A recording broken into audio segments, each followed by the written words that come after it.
2017 December 12-ന് Ernakulam Saint Mary's cathedral പള്ളിയുടെ parish ഹാളിൽ വെച്ച് ഇടഞ്ഞ തന്ത്രത്തിന്റെ അധ്യക്ഷതയിൽ രാവിലെ 10 മണിക്ക് ഒരു പ്രസ്ബിറ്റേറിയം ചേരുകയുണ്ടായി. ലിസി ആശുപത്രിയിൽ ചികിത്സയിൽ കഴിഞ്ഞിരുന്ന ആലഞ്ചേരി പിതാവ് രേഖാമൂലം നൽകിയ അനുമതി പ്രകാരമാണ് വൈദിക കൂട്ടായ്മ യോഗത്തിന്റെ അധ്യക്ഷനാകാൻ ഇടഞ്ഞ തന്ത്രത്തിന് കഴിഞ്ഞത്. അനുമതി നൽകിക്കൊണ്ടുള്ള ആ കത്ത് യോഗത്തിന്റെ തുടക്കത്തിൽ തന്നെ ചാൻസലർ ഫാദർ ജോസ് പൊള്ളയിൽ പരസ്യമായി വായിച്ചു.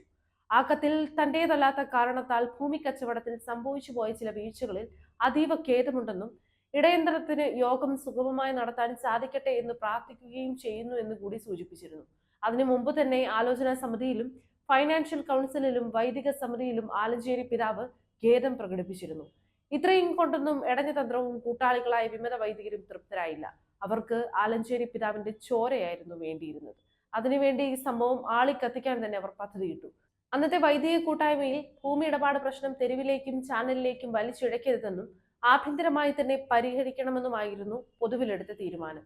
ഇതിനെയെല്ലാം കാറ്റിൽ പാർത്തിക്കൊണ്ട് ഇടഞ്ഞ തന്ത്രത്തിന്റെ വികാര നിർഭരമായ പ്രസംഗം റെക്കോർഡ് ചെയ്ത് സമൂഹ മാധ്യമങ്ങളിലൂടെയും ദൃശ്യമാധ്യമങ്ങളിലൂടെയും വ്യാപകമായി പ്രചരിപ്പിച്ച് അതിരൂപതയാകമാനം ആലഞ്ചേരി പിതാവിനെതിരായ വികാരം ആളിക്കത്തിച്ചു.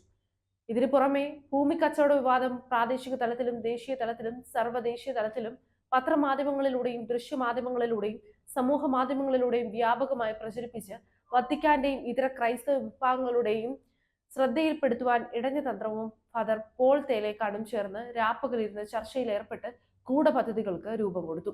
ഇരുവർക്കും ആലഞ്ചേരി പിതാവിനോടുണ്ടായിരുന്ന പകയും വിദ്വേഷവും വാക്കുകൾക്ക് അതീതമായിരുന്നു.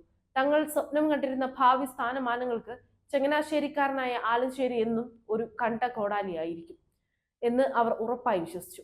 അതിന്റെ ചില ലക്ഷണങ്ങളൊക്കെ അവർക്ക് മാത്രം അറിയാവുന്ന രീതിയിൽ അവർ നിരൂപിച്ചെടുത്തു. ആലഞ്ചേരിയെ ഇവിടെ കിടത്തി പൊറുപ്പിച്ചാൽ മാർ തോമസ് ചക്കിത്തിന്റെ ദുർഗതി തനിക്ക് വന്നു ചേരുമെന്ന് ഇടഞ്ഞ തന്ത്രം വല്ലാതെ ഭയപ്പെട്ടു.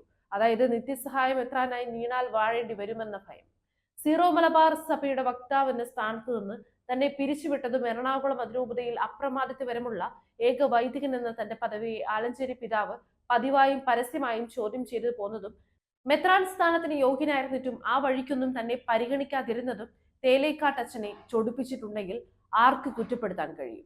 ആരാധനാക്രമാനുഷ്ഠാനത്തിൽ മറ്റാരേക്കാളും അമിത സ്വാതന്ത്ര്യം എടുത്ത് അനുഭവിച്ചു എല്ലാവർക്കും എല്ലാ വിധത്തിലും ജനകീയനായി തീർന്നും കഴിഞ്ഞ ഇടഞ്ഞ തന്ത്രത്തിന് ആലഞ്ചേരി പിതാവിന്റെ കർക്കശമായ നിലപാടുകൾ ഇടിവെട്ടേറ്റതുപോലെ തോന്നിപ്പോയെങ്കിൽ അദ്ദേഹത്തിനെതിരെ എങ്ങനെ കലാപം സംഘടിപ്പിക്കാതിരിക്കും? ആലഞ്ചേരി പിതാവിനെതിരെ കെട്ടിപ്പൊക്കിയ ഫാദർ ബെന്നി മാരാപ്പറമ്പിൽ കമ്മീഷൻ വ്യാജരേഖാ നിർമ്മാണം, അൽമായയെ കൊണ്ട് ക്രിമിനൽ കേസ് കൊടുപ്പിക്കൽ, ജലന്ധറിലെ ബിഷപ്പ് ഫ്രാങ്കോയ്ക്കെതിരായ കേസ് കെട്ട്, എറണാകുളത്തെ വഞ്ചി സ്ക്വയറിലേക്ക് വലിച്ചിഴച്ചു കൊണ്ടുവന്ന് നാട്ടിച്ചത് തുടങ്ങിയവയെല്ലാം ഇടഞ്ഞ തന്ത്രത്തിന്റെയും ഫാദർ പോൾ തേലേക്കാടിന്റെ നിർമ്മിത ബുദ്ധിയിൽ വിരിഞ്ഞ വിഷപുഷ്പങ്ങളാണ്.